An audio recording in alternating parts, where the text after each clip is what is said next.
Dubai फिरत असताना लेखिका चंदा माने.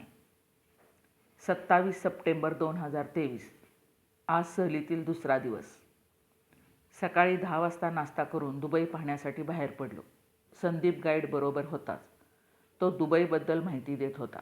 दुबई हे 7 अमिरातीमधील एक अमिरात आहे.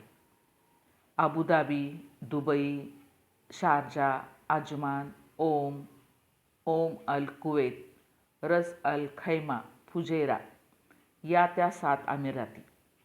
या 7 अमिराती मिळून संयुक्त अरब अमिरात म्हणजे UAE होय. दुबईमध्ये एकाधिकारशाही आहे.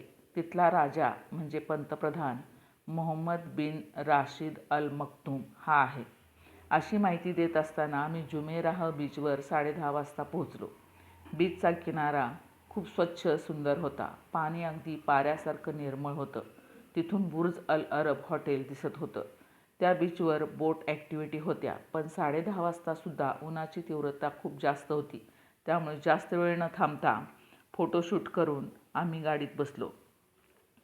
संदीप गाईड बुर्ज अल अरब हॉटेलबद्दल माहिती देत होता. हे हॉटेल कृत्रिम बेटावरती उभारलेलं आहे. हे जगातील सर्वात उंच हॉटेल आहे. ते 7 स्टार हॉटेल असून त्याचा आकार जहाजाच्या शिडाप्रमाणे आहे. या हॉटेलच्या वर 210 मीटर उंचीवर हेलिपॅड आहे. त्यानंतर आम्ही ॲटलांटिस द पाम आयलँड पाहायला गेलो. वाटेत गोल्डन हॉर्स दिसले, परंतु तेथे थांबता येत नव्हतं. गाडीतून पाहिले. पाम आयलँड हे सुद्धा कृत्रिम आयलँड आहे. ते खजुराच्या झाडाप्रमाणे बनवलेलं आहे. ते पाहण्यासाठी आम्ही मोनोरेलमधून गेलो. त्याचे तिकीट पर व्यक्ती 30 दिरहम होतं. मोनोरेलमधून पाम आयलँड जवळून व वरून पाहता येणार होतं. त्या मोनोरेलला ड्रायव्हर नव्हता. विदाऊट ड्रायव्हर मोनोरेल चालत होती. आम्ही मोनोरेलच्या अगदी मुखाशी बसून बाहेरचं दृश्य पाहत होतो. त्या बेटावर अनेक श्रीमंताची घरं होती. उदाहरणार्थ शाहरुख खान, बच्चन, अंबानी अशा श्रीमंतांची तिथं घरं होती. जिकडं पाहावं तिकडं अप्रतिम नजारा. मन भरत नव्हतं. तुळतुळीत ऐसपैस रस्ते, उंच इमारती, मनमोहक बागा, वेगवान किमती गाड्या, स्विमिंग पूल. स्वप्नातलं आदर्श शहर पाहत आहोत असे वाटत होतं. त्यावेळी ग्रुपमधील एकजण म्हणाला, एक खूबसूरत नजारे आँखों में कैद कर लो, इससे पहिले की जिम्मेदारियां तुम्हें कैद कर ले. खरंच ते नजारे करून आम्ही पाम बीच पाहायला गेलो. त्या बीचवरसुद्धा हॉटेल, वेगवेगळ्या गेम, बोटिंग, वॉटर गेम हे सर्व आहे. तिथलं पाणी स्वच्छ आहे. फोटोशूट केलं. दुबई शहर पाहत निघालो. वाटेत तेथील त्यांनी राजाची घरं, त्यांच्या मुलीचं घर, अनेक शेख लोकांची घरं दाखवली. त्यावरून त्यांच्या लाईफस्टाईलचा अंदाज येत होता. त्यांच्याकडे चित्ता हा प्राणी जास्त पाळतात. हे सर्व पाहत असताना आम्ही हॉटेलवर जेवणासाठी पोहोचलो. मस्त राजस्थानी थाळी. सुरुवातीला पाणीपुरी, जेवल्यानंतर आईस्क्रीम, मसाला पान. मस्त मजा आली. जेवण करून जगातील सर्वात मोठा मॉल दुबई मॉल पाहण्यासाठी गेलो. त्या मॉलमध्ये मनोरंजनाच्या सर्व गोष्टी आहेत.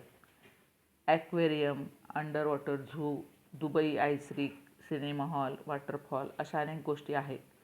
सर्वात प्रथम वॉटरफॉल पाहिला. दुबई मॉलच्या खालच्या मजल्यावरती कृत्रिम पद्धतीने हा वॉटरफॉल बनवलेला आहे. खूप अप्रतिम असा होता. फोटोशूट केलं आणि ॲक्वेरियम पाहायला गेलो. तो बाहेरूनच पाहिला. पाण्यामध्ये सर्व समुद्रातील मासे दिसत होते.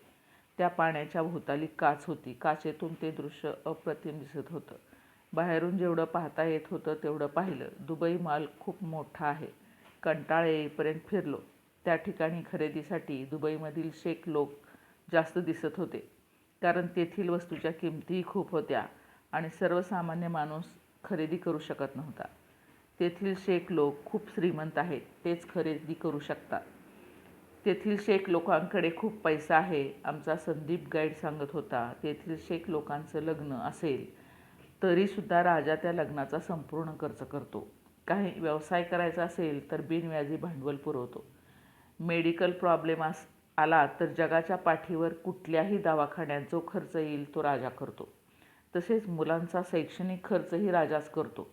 त्यांच्या पैशाला काही कामच नसतं. शिवाय दुबईमधील महत्त्वाच्या शासकीय नोकऱ्या ह्यासुद्धा शेख लोकांनाच असतात. किंवा बाहेरील देशातील कोण दुबईत व्यवसाय करू इच्छित असेल तर त्याने शेख लोकांना पार्टनर करून घेतल्याशिवाय व्यवसाय करता येत नाही. म्हणजे उत्पन्नाची साधने भरपूर आहेत आणि खर्च नाही. दुबईत एकूण लोकसंख्येच्या 18% लोकसंख्या फक्त शेख लोकांची आहे. बाकी सर्व बाहेरून आलेले आहेत. आपल्या इंडियातील तर खूप लोक सगळीकडे दिसतात. सर्व देशातील लोक तिथे आलेले आहेत, परंतु कुणालाच तिथलं नागरिकत्व मिळत नाही. तुम्ही गोल्डन व्हिसा काढून राहू शकता. तिथं निवडणुकाही नाहीत. वंशपरंपरेनं राजाचा मुलगाच नंतर राजा होतो.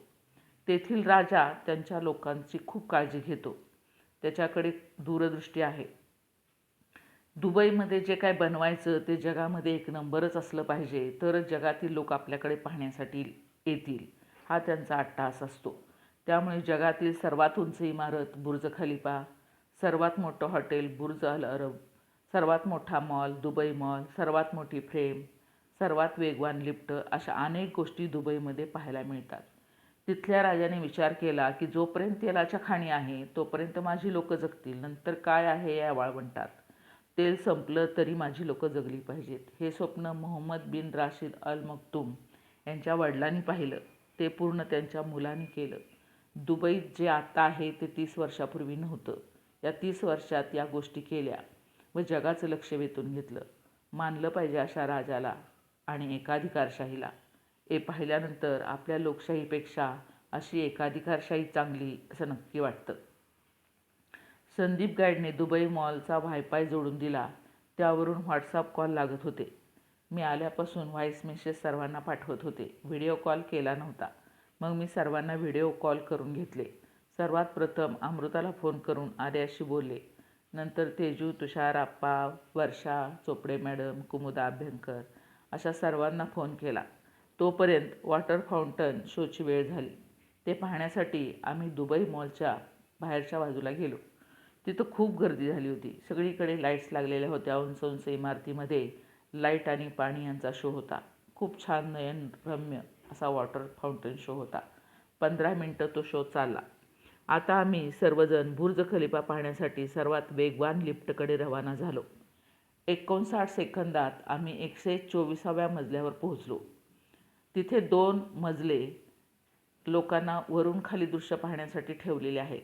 वरती शॉपमध्ये खाण्याच्या वस्तू पण आहेत. काचेवर चालायचे, काच तडकते, पुन्हा पाहिल्यासारखे होते, असा मजेशीर खेळ पण होता. वरून सर्व बाजूने दुबई अप्रतिम नयनरम्य अशी दिसत होती. कशी दिसत होती हे सांगायला शब्द अपुरे आहेत. सर्वजण फोटोशूट करत होते, व्हिडिओ काढत होते. आम्ही बराच वेळ वरती होतो. खाली जाऊच वाटत नव्हते. आमचा एक ग्रुप खाली गेला होता, पण साखळे फॅमिली आणि आम्ही जवळजवळ 7:30 वाजता खाली गेलो. 2 तास वरती होतो. आता सर्वजण संध्याकाळच्या जेवणासाठी पेशवा हॉटेलला गेलो. ते पुण्यातील जोशी यांचं होतं. हॉटेलमध्ये गेल्यानंतर त्यांनी आम्हाला अगोदर प्रसाद घ्या म्हणून सांगितलं.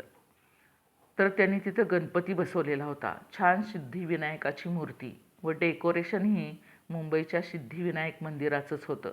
सर्व हॉटेल स्टाफ पेशव्यांसारखा नटला होता. मुलींनी काष्टागोळ साडी, आंबाडा, नथ, गजरे घालून नटल्या होत्या, तर पुरुष शेरवानी घालून होते. सत्यनारायणची पूजा घातलेली होती. प्रसाद घेऊन आम्ही जेवायला गेलो तर जेवणातसुद्धा पेशवाई थाट होता. श्रीखंड पुरी, शाही पनीर, कोथिंबीर वडी, भरलं वांगं, मटकी रस्सा, पापड, पुलाव, खिचडी भात, दही भात, बटर रोटी, डाळ तडका, भजी. काय खाऊ आणि किती खाऊ. पोट भरलं पण मन नाही भरलं. सर्वांच्या चवीही अप्रतिम. जेवण करून लॉजवरती पोहोचलो आणि आजचा दिवस सर्व दृष्टीनं संस्मरणीय ठरला असे मेसेज सगळ्यांना पाठवले आणि आता उद्या काय पाहायचे याचा विचार करत झोपलो.